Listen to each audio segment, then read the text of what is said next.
Hi, my name is Melody Smith, and I'm an ASH-a-Palooza Medical Faculty Development Program Scholar. Today I'll be discussing with you about the intestinal microbiome analyses and how this analysis identifies biomarkers that may be associated with response to CAR T cell therapy. I have one conflict of interest to disclose, which is a provisional patent based upon the work that I'll be discussing with you. So the intestinal microbiome has been found to be associated with outcomes in several clinical scenarios, notably in the setting of allogeneic hematopoietic cell transplant. Intestinal microbiome has been found to be associated with clinical outcomes such as graft-versus-host disease and relapse. And also, researchers have investigated the role of the intestinal microbiome on checkpoint blockade with anti-CTLA-4 and anti-PD-1 therapy. Studies have been performed in both mouse models as well as in human patient cohorts that have identified differential bacterial taxa that are associated with response in regards to both efficacy and toxicity. Namely, one study here listed by Jubin et al. In Nature Communications in 2016 found that biosynthesis of B vitamin genes were also noted to be more abundant in patients who did not experience CTLA-4-induced colitis. Chimeric Antigen Receptor T cell therapy is another immunotherapy that has been found to be quite successful. And this is a therapy in which T cells are engineered to express a CAR on the receptor, with CD19 being the most common target. This therapy is effective in B-cell malignancies such as B-cell ALL, non-Hodgkin's lymphoma, and CLL, and there are two FDA-approved CD19 CAR T-cell products, tisagenlecleucel and acticactrazine-ciloleucel. Despite their success, treatment failures do occur in patients who receive CAR T-cell therapy. Patients may also experience toxicity due to the therapy, namely cytokine release syndrome and neurotoxicity.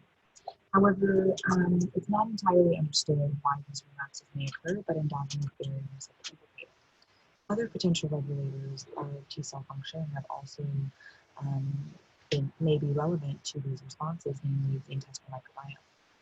So I asked the question, what is the relationship between the intestinal microbiome composition and the response to CAR T-cell therapy, both in regard to efficacy and toxicity?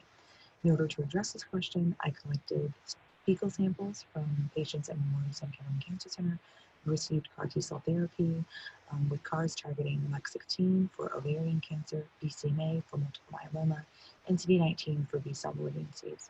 Baseline microbiome fecal samples were collected prior to CAR T-cell infusion and then deplete for 4 weeks following CAR T-cell infusion, because this is the window when toxicity may occur. These samples were then submitted for 16S sequencing to identify bacterial taxa, as well as metagenomic shotgun sequencing to identify bacterial taxa, as well as microbial-associated genes.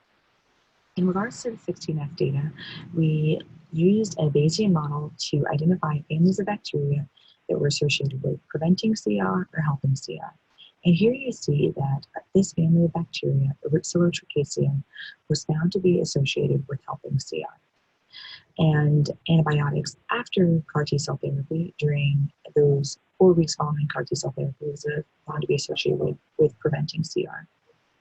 Next, when looking at the metagenomic shotgun sequencing data, we interrogated 3 pathways that we thought may be relevant to our intestinal microbiome responses: vitamin B biosynthetic pathways, bile acids, and short-chain fatty acids. We found that bile acids and short-chain fatty acids were not differentially expressed when we looked at CR or toxicity. However, 3 members of the vitamin B family were found to be in increased abundance in those patients who did not experience CR, would not achieve a CR, or experience toxicity. So our current model shows that in regards to the intestinal microbiota, increased abundance of Erythrotrichaceae is associated with complete response and toxicity, whereas the metabolite vitamin B is associated with, its increased abundance is associated with no complete response and no toxicity. So in regards to the ASH-a-Palooza Medical Faculty Development Program, this is an award that provides 4 years of funding and training in career development and offers engagement with a community of established investigators. It's a collaboration that ASH has had with the Robert Wood Johnson Foundation since 2006, and there are 19 recipients to date. The impact of the AMFDP award is that it's given me funding at a critical juncture of my career mentorship and guidance as I seek to develop into an independent physician scientist, and also peer mentorship from other scientists at a similar career stage as myself. Thank you.